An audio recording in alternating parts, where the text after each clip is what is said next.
Tennessee football is over halfway through spring practice. Transfer portal needs. Has that changed based on what we've seen so far? That and so much more. It's your Thursday Locked On Vols.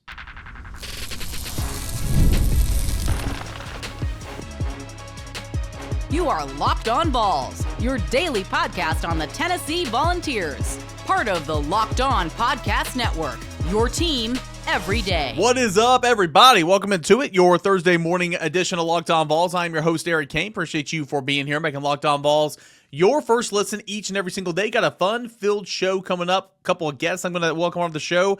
That's coming up here in a moment. But first, FanDuel Sportsbook. New customers can get $200 in bonus bets if you win your first $5 bet. This show is brought to you in part by our friends over at FanDuel Sportsbook. Segment 2, Adam Sparks of Knox News going to join to talk about spring ball, some of his observations, and a little bit about the Jeremy Pruitt lawsuit against the NCAA. That's coming up in segment number 2. Ryan Shumpert of Rocky Top Insider going to join me in segment number 3 to kind of tie a bow on the Tennessee basketball season and to look ahead to what's to come. Tennessee in the basketball and the transfer portal, what this roster could look like maybe a week from now, maybe 2 weeks from now. That's coming up later in the show. But first, I want to start off by giving some spring practice updates and kind of in cohesion with that, go position by position here in segment number 1 and give my opinion on, does this position need transfer portal help?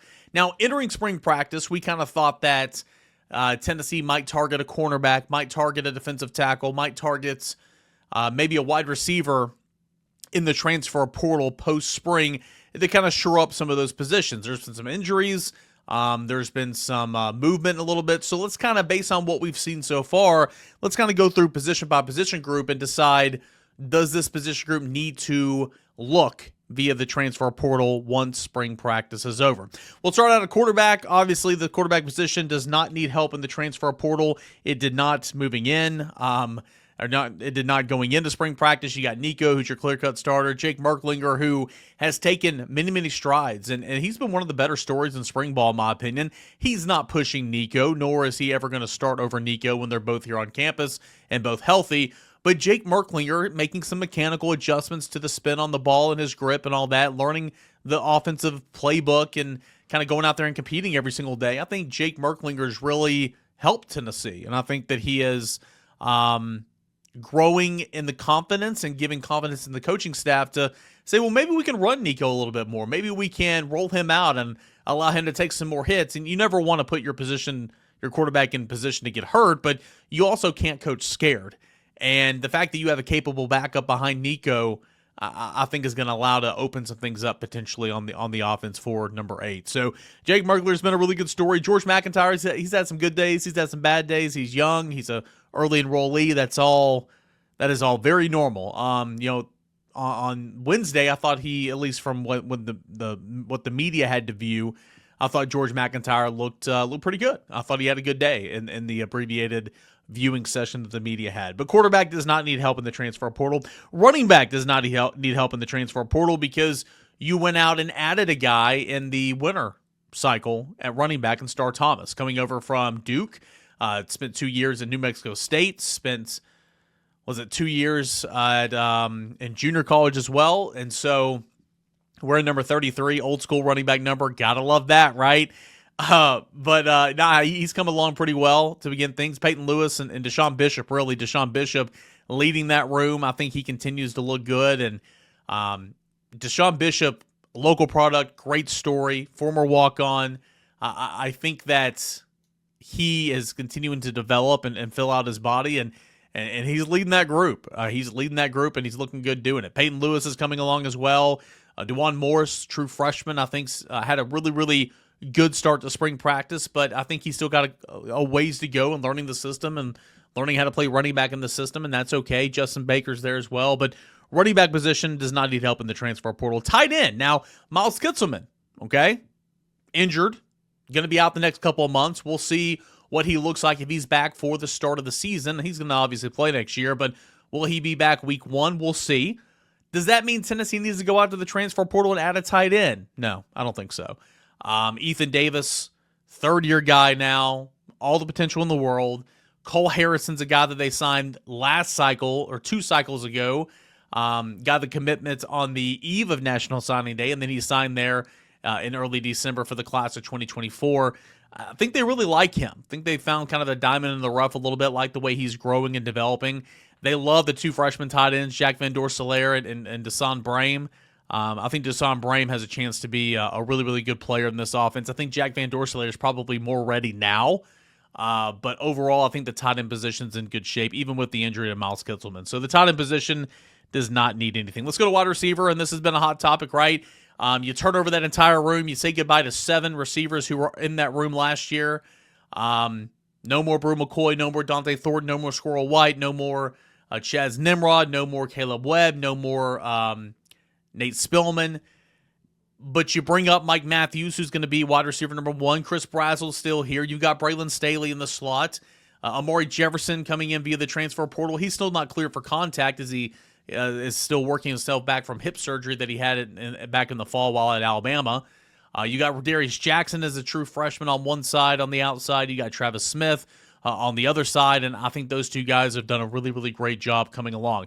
My only question is, and this is just me, personal preference, you need another body. Like I think you need another body. So can you go out there and find another body in the spring window? That's what I would do. Is it priority number 1?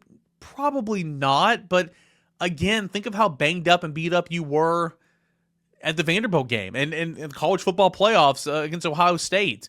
Numbers were thin. So I'm going to say receiver, yes, you still need to go out there and get a body, and this has nothing to do. I think the receiver group's done a really, really good job during spring. They practice, they perform, there's nobody sitting out. I think that's not something you could say for this position group in years past. But because there's only, 6 or 7 scholarship receivers, let's say they go out and get another one. I think that they should. Offensive line, you're good there. The 2 transfer offensive linemen and Sam Pendleton and Wendell Moy Jr., plug and play. They were... after the first scrimmage in any camp setting, that practice after, it's called moving day. When you move up and down the depth chart after that first scrimmage, you get on tape, you get like a game atmosphere type situation. And not that there was any question. I mean, they were certainly going to be starting on this team, but they have been running with the 2s a little bit and mixing them with the 1s and stuff throughout practice. Well, in the brief viewing period we had on Wednesday, both Sam Pendleton and Wendell Moy were both, practicing with the starting, and I'm putting in quotation marks, starting offensive tackles right now. So they've done a really, really good job. David Sanders is coming along, still learning, still growing, but everybody's pleased with him. William Satterwhite, it feels like, is doing a really, really good job leading that center competition. So offensive line, you're good. Defensive line, edge, you're fine, in my opinion. You got to get some guys healthy, Caleb Herring, Jordan Ross, but edge, you're okay. Defensive line, the interior is where you need some help, and that is a big check mark for me. Right now, you have Bryson Eason, Jackson Moy, your 2 starters, okay? David Hobbs is your number 3. He's injured. He's not practicing. Nathan Robinson's your number 4. He's injured right now. He's not practicing. Jamal Wallace, he's injured right now. He's not practicing. What's the long-term progression for him? I don't know. Then you have 2 freshmen, okay? Isaiah Campbell, who is a 5-star, and Ethan Utley, who Rodney Garner likes a lot about those 2 guys. But Ethan Utley has got to put on some weight. He has got to put on some weight. So right now, technically, from a scholarship standpoint, healthy for spring practice, you have Bryson Eason, Jackson Moy. Those are your 2 starting defensive tackles, and then your 2 freshmen are running with the 2s. You need some more bodies at defensive tackle. That was made abundantly clear, I think, after last season, and I think it's even more apparent now because Nathan Robinson, Jamal Wallace, David Hobbs, they're not all practicing right now. So Nathan Robinson, I think, is going to be a guy that can help Tennessee, but he can't stay healthy. He just can't. So what's that look like moving forward? I think Tennessee absolutely must go get a defensive tackle in the transfer portal once the spring portal opens. Linebacker, you're good. A lot of guys who are hurt right now, not practicing, but a lot of reps for Jeremiah Thielander, for Edwin Spillman, who's going to be a stud, Jordan Burns, who they really, really like, Brendan Ains, a true freshman that is practicing, whereas Jaden Perlotti and Jaden Harmon are not right now. They're a bit banged up. Linebacker, you're fine. Don't need help there. And then you're a DB. I still don't know if we know enough to where Tennessee won't go and try to get a corner in the transfer portal. Jamal McCoy, same with Miles Kitzelman. Will he be back for game 1? We'll see. I hope so. He'll play a ton of football next year, but will he be ready to roll for week 1? I don't know. And you've got Ricky Gibson, who I kind of flirted with the transfer portal a little bit publicly, but seems like he's fine. Everything's good and groovy there. Jalen McMurray, you're good with those two guys, but what's your depth look like behind it? Tyler Redmond, Trey Poteet, some of these guys, these names that come to mind. I think that they're all pleased. I think that they're growing. I think that those freshman newcomers are versatile, but will that be enough? I don't think we have the answer to that just yet. Okay, we're 9 practices into spring, 1 scrimmage down, but I still don't think we know the answer to that. So I'm going to put a check mark there for defensive back. So we look at what we have right now. Transfer portal help when the spring window opens based off 9 practices that we've seen a little bit of and what we've heard from Tennessee spring ball. Does Tennessee need a quarterback in the spring portal? No. Tennessee need a running back in the spring portal? No. Does Tennessee need a tight end in the spring portal? No. Does Tennessee need a wide receiver? Based off me, Eric Cain? Yes. Because I don't think 6, let's see here, let me count them officially. Mike Matthews, Braylon Staley, Chris Brazel. You've got Rodarius Jackson, Travis Smith, Amari Jefferson, Joakim Dotson. That's 7. I don't think 7 scholarship wide receivers is enough. Will you play all 7? I don't know, but I don't think 7's enough. So wide receiver, yes. Offensive line, no, you're good. Defensive line, you need a defensive tackle for sure because numbers, you're just not there yet. Linebacker, you're good. And then I don't know. I don't know about defensive back, specifically cornerback just yet. I don't think we've heard or seen enough. So for now, I'm going to say yes because I think I would like to get a little bit of experience at corner, but I don't know if that's something that is going to be available in the spring transfer portal window, especially knowing you'd be walking into a room to where when everybody's healthy, you're the 4th cornerback. So that's kind of a tough pill to swallow. So that's a little bit where I'm at right now. I'm talking a lot about basketball transfer portal, but remember the second window for football, the spring transfer portal window, it will open once spring practice concludes a couple days after that. So what position groups could Tennessee target? How many could Tennessee bring in? Maybe 2 to 3. We will see, but certainly wide receiver, defensive tackle, and corner are still the positions that I think Tennessee is going to be looking at. All right, when we come back, we'll check in with Adam Sparks of Knox News. What does he have to say about spring practice so far? And one of the better investigative reporters in terms of the courtroom. Him and Mike Wilson, Knox News does an awesome job. What does he have to say about Jeremy Pruitt's lawsuit with the NCAA? That is coming up next, and we continue on here. This is your Thursday Locked On Vols.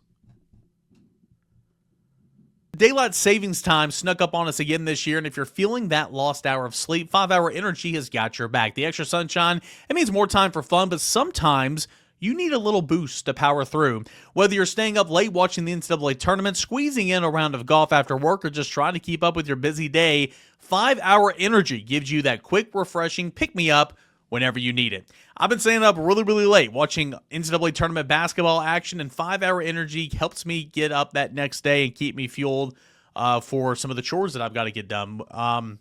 Whether I'm at a game, whether I'm traveling for a game on the weekends, 5-Hour Energy is easy to grab and keeps me feeling refreshed. Head on over to 5hourenergy.com to find over 15 flavors to choose from, including watermelon, blue raspberry, and peach mango. You can even build your own 12-pack or 24-pack delivered right to your door. Need one now? Grab a 5-Hour Energy shot at your local grocery or convenience store. They're everywhere. Stock up today and stay energized with 5-Hour Energy. Adam Sparks, Knox News, here standing outside of Tennessee football spring practice number 9. Is it already number 9? Rolling right along. The orange and white game is not going to be this Saturday, but next Saturday, and scrimmage number 1 was this past Monday night. Overall, I know we don't get to see an awful lot, but it is a little bit of football. Some of your overall thoughts the first 3 weeks of spring ball? I'm interested in the offense. I always am with Josh Heupel, but I want to look at the receivers a little more. And, there's an argument that the receivers, there's a lot of positives coming out of that because you feel good about where Mike Matthews is and Braylon Staley. I think you've seen a pretty big step out of the freshmen already, Travis Smith especially. But the skeptic in me says, yeah, but that's not many names. Yeah. And this is a beat-up secondary they're going against. And so I want to see more. I'm curious to know whether or not they need to add somebody out of the portal. There's probably not going to be a lot of good options. But of the small group of wide receivers that they have, they've shown really good things, and that's only good for Nico. Most of what's going to happen with the offense, good or bad, though, is going to come from that rebuilding of the offensive line. Yeah. And again, I think I see more positives than negatives, but that's what spring is for. Yeah, there's a whole lot of positives in spring. You don't hear a lot of negatives, if you will, until you start playing on Saturdays in the fall, and then you kind of start seeing those. But that's the same case every year. It's interesting, the wide receiver position, man. You turn over that entire room almost, and there were some good players there, but I think despite the lack of numbers, I think Tennessee can be better at wide receiver, and that's kind of crazy to say. Yeah, I want to know, like, who is the guy that Nico is going to go to on 3rd and 8? Yep. Because I felt like that there was not that guy last year. We thought maybe it'd be Brew. At times it looked like it was Dante, but even Dante was – I think you couldn't even count Dante as a number 1 receiver. Because he missed so much time, yeah. Yeah, I mean, he averaged 2 catches a game. That's not a number 1 receiver. That's a big play receiver. Yeah. So is that guy Mike Matthews? I'm leaning towards maybe that's more of a Braylon Staley. Yep. The slot has always produced in this offense. They like what he's done in the spring. He's done a lot of all-season work to get him ready to fill that really important position. So whoever that guy is, they have to have that guy, because I think last year we saw a team that seemed like they had a lot of like 2s and 3s. Yeah. And they didn't have a 1. They have to have a 1. Yeah, and just didn't have consistency in the passing game whatsoever, whether that be the wide receivers. I know it was Nico at points in times. I know sometimes the offensive line didn't hold up. I think a lot of people like these 2 guards, these transfer portal additions, Sam Pendleton, Wendell Moy Jr. It feels like they played a lot of football, and they're going to be plug and play, but it kind of seems like they kind of fit the culture here pretty well. Yeah, I love the 2 guards. Yeah. They are very they're Glenn Ellerby type guys, but for different reasons. Yeah. Like Wendell Moy is sort of a quiet, put his head down, very studious, works at it, just loves the game. Of course, Ellerby told us about like all the note taking that Wendell Moy does. So you can see that of why Ellerby would like him. And then Sam Pendleton is the guy that sort of has a lot of camaraderie in the group. He leads the group for a different reason. He's a Glenn Ellerby guy. So. They've hit well with transfers well enough. Some hits and misses. I think these are definitely 2 hits. And if you've got 2 interior guys that you feel like are good, solid veterans, you can start to build around that. And of course, we're not even talking about the 5-star freshman at tackle that looks the part. We'll see if he is the part come fall. But I kind of what you said at receiver, maybe they've lost so much and they could still be better. I kind of feel that a little more of the offensive line than I do wide receiver, but we'll see. It's funny you mentioned, David Sanders, haven't even really talked about him, and I think that's a good thing, right? I mean, just come here and go to work. I mean, he's practicing for the first couple of times with his new team.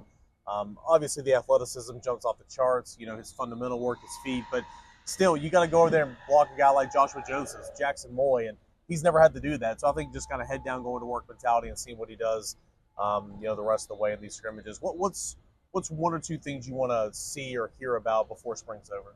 I want to hear more of like solidifying the back end of the defense. The defensive line is going to be fine. Yeah. And Joshua Joseph is going to be a really good pass rusher, edge rusher.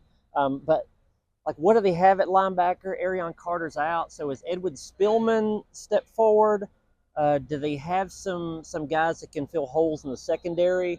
I'm a little concerned about corner. Ricky Gibson is there, and I think he's going to be there long term, it looks like. But, like, Jalen McMurray is a solid corner. But then what do you have behind those guys? Right. Yeah. I mean, Jermon McCoy will be back. But, I mean, do you think he's going to be back in the opener? I think it's very much in question. I mean, it's very in question. And same with Miles Kitzelman. I mean, there's a scenario where you're without those 2 guys for – maybe a couple of games in the month of September. You hope not. They're going to play football next year, but I don't think it's a given they're back week 1. Yeah, I just don't think they have a lot of plug-and-play guys on the back end, at least at corner. I think they have more at safety. So it's just there's more questions in the back end, I think, than the front end. But it's funny that a year ago we thought the defense needs to be a little better, and it was, but the questions were not on offense. Now I think we just sort of assume the defense is going to be pretty good. Which is not what the early Josh Heupel teams were. Oh, you're exactly right, and that's what a top 10 defense will do last year. Construction going on around campus, so I apologize for that. I do want to ask you one more thing before we say goodbye. Jeremy Pruitt suing the NCAA. I've spoken on it on our show a couple of times, a couple of segments. $100 million for lost wages, essentially. The way I look at it, go big or go home. Shoot for the star, shoot for the moon, you'll land amongst the stars, right? 100 million, you get 50, that's 50 more than he has right now. So what would your arguments be for Pruitt winning this case and then for Pruitt losing this case? Well, I mean, a lot of the arguments that his attorney is making now are the same ones he made during the NCAA case, and then even what he was attempting in an appeal. Same arguments. I think the audience is different. The most important line that I saw from the statement that his attorneys released was that he hopes to get a fair, impartial look from an Alabama jury. So I think they're playing to I think the emotions of maybe an Alabama jury would be more sympathetic to him. Yeah. Because a lot of the arguments are the same. It's I didn't cheat and you can't prove it. Well, some of his coaches said he did, so that's a tough argument. Yeah. If I did cheat, that's no longer cheating. Mm-hmm. That's a hard argument also, because also what he was alleged of doing is still not allowed under NCAA rules. Technically. He wasn't doing NIL, he was doing something else. Another argument was there was, and this one I think would maybe resonate more with an Alabama jury, is that Tennessee was already cheating when I got there, is his argument, and they were cheating much more. And that he told Philip Fulmer. Yeah, that he just sort of got into the stream of that and was caught up in it, and he really didn't lead it. I think that argument maybe would resonate a little bit more with an Alabama jury, because he's kind of saying, I'm the scapegoat. Yeah. I was just sacrificial lamb. Yes, a sacrificial lamb, as he said, a patsy. So, like you said, you're going for $100 million. If you can get a sympathetic jury to say, give him a couple mil, that's I'm sure he would take that. Yeah, because it's more than he's making now. Yeah, because if Tennessee had paid him a portion of his buyout, none of this would have happened. And they didn't. They held their ground, and so this is going to the courts. I don't think he's going to win, because I think his arguments are not great. Yeah. But that last one I mentioned, maybe a little bit would hit with an Alabama jury. And again, you're right. Filing in DeKalb County, Alabama. So I think that is something I didn't really even think to discuss. But home turf. Really home turf. That's a really good point. Adam Sparks, Knox News, doing a little bit of everything. He's in the courtroom, him and Mike Wilson both with Alberto Ozuna, and of course right here at Tennessee Spring Practice. Check out all their work over there at Knox News. The NCAA tournament is here, and FanDuel is giving you a chance to get in on all the action like never before. Right now, new customers can get $200 in bonus bets when your first $5 bet wins. That's $200 extra bucks to use on everything that you can win on anything from buzzer beaters, the Cinderella stories, which really was not the case this year. You got 4 number ones in the Final Four, but somebody will be cutting down the net, and you can get in on all that action over there at FanDuel Sportsbook. I got my eye on a few of the, I had my eye on a few of the underdogs. That's not necessarily the case, but FanDuel made it super, super easy to back them with spreads, totals, and game props. Tournament action happening this weekend. Once again, the Final Four. There's always something exciting to bet on. The FanDuel Sportsbook app is simple to use. Plus, when I win, I get paid instantly. No more waiting around for that money to hit your account. You get paid instantly. So visit FanDuel.com today to go ahead and get started. Get started with the college hoops action all tournament long. That is FanDuel.com, where new customers can get $200 in bonus bets when your first $5 bet wins. All that and more is at FanDuel Sportsbook. It's FanDuel.com. The NCAA tournament is here, and so is the Bracket Breakdown. Locked On Podcast Network and Amazon Fire TV channels are teaming up to deliver NCAA tournament coverage like never before. Watch studio shows featuring former players and Locked On's local experts as they guide you through every upset, buzzer beater, and bracket matchup. Stream it all for free on Amazon Fire TV channel. Search Bracket Breakdown to see it all for free. It's your team every day.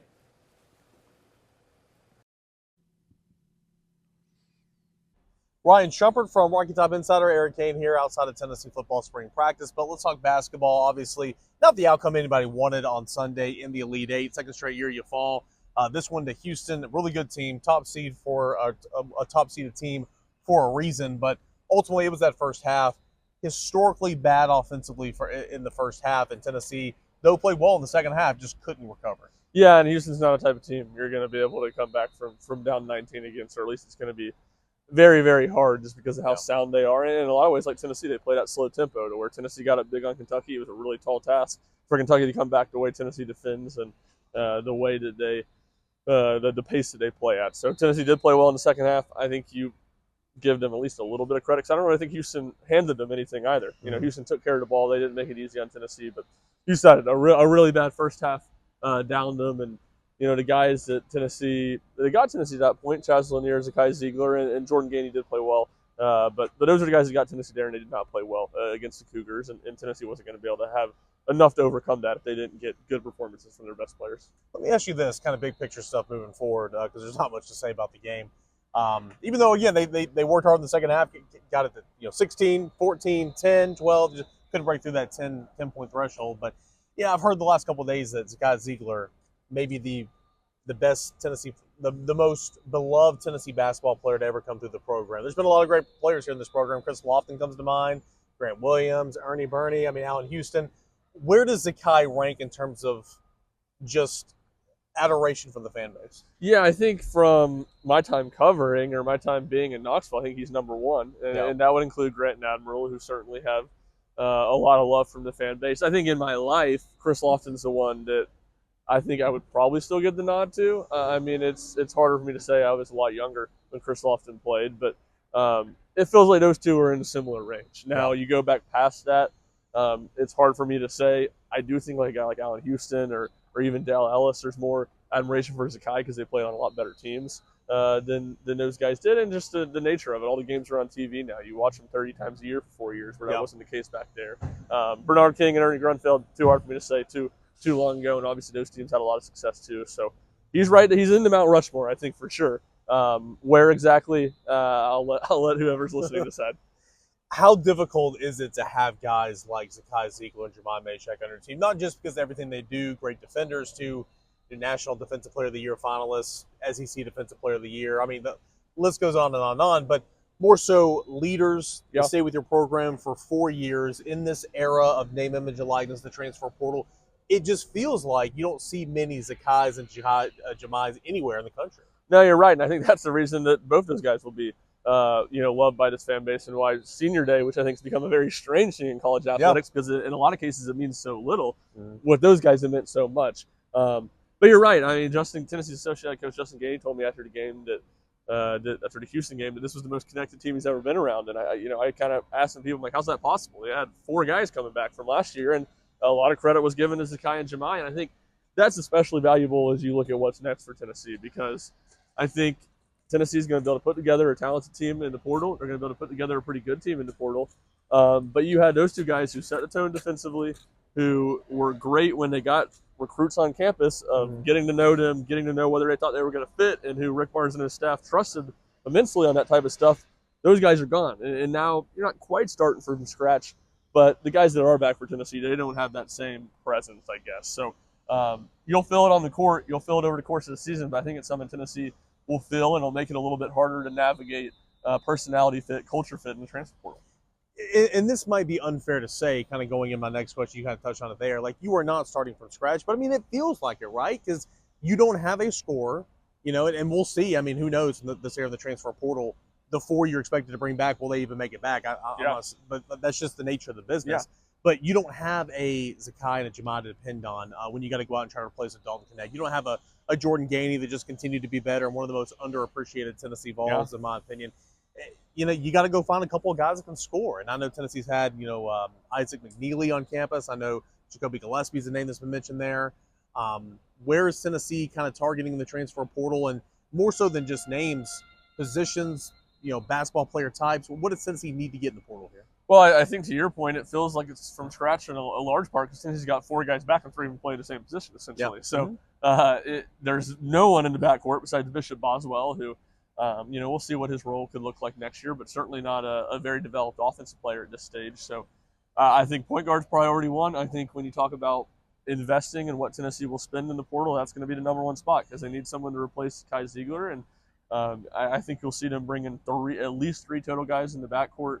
I think shooting's going to be really at a premium because of what I just said. You got 3 centers who can't really shoot, and maybe Cade Phillips is more of a power forward, and Bishop Boswell, who's not a very good shooter. So shooting's going to be key. I think you'll see them bring in maybe 3 guys in the backcourt in the portal, 1 or 2 guys. Kind of maybe I can see them doing what they did last year, where they brought in Igor Milicic and D-Stone Dubar as kind of potential stretch fours. You hope one of those guys pans out.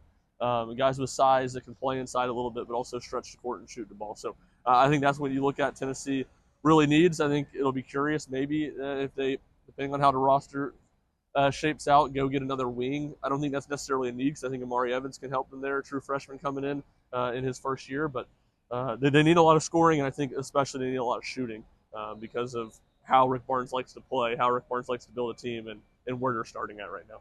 All right, so kind of in that same vein, again, last question here. It feels like now in the era of the transfer portal, I mean, you replaced Dalton Connect, you went back to the Elite Eight. Yeah. I mean, it's not just as simple as, finding a Chaz Lanier or something. I mean, there's more ingredients, but you can reset or reload quickly now in the era of the transfer portal.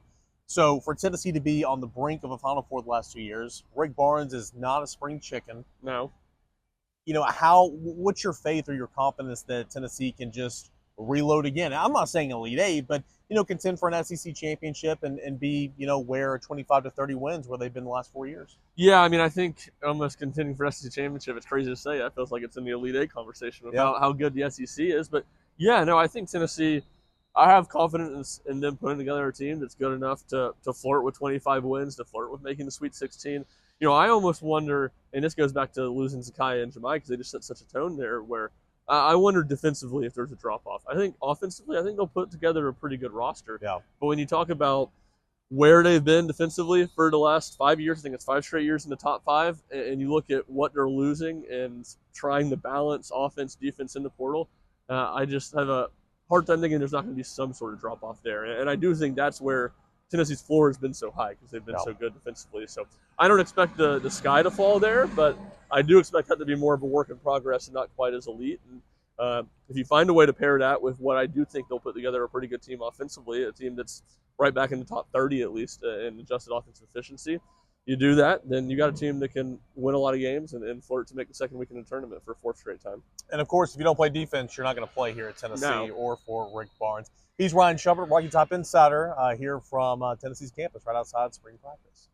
Good show. Great stuff there from Ryan Shumpert. Good stuff there earlier from Adam Sparks. Hope you guys enjoyed that. Always try to get some more voices on the show because I am sure you guys get really, really tired of hearing my old same face or my old same voice and seeing my old ugly face on the screen here on YouTube. So appreciate them. Thank you guys so much for joining us here on Locked On Vols. We'll come back, get you set for a nice Tennessee baseball weekend. What's the latest in Tennessee football spring practice? Tennessee basketball transfer portal, some names are brewing, all that and more. We'll discuss it on a Friday Locked On Vols. So stay tuned. Tell your friends, free and available wherever you get your podcast. This is Locked On Vols.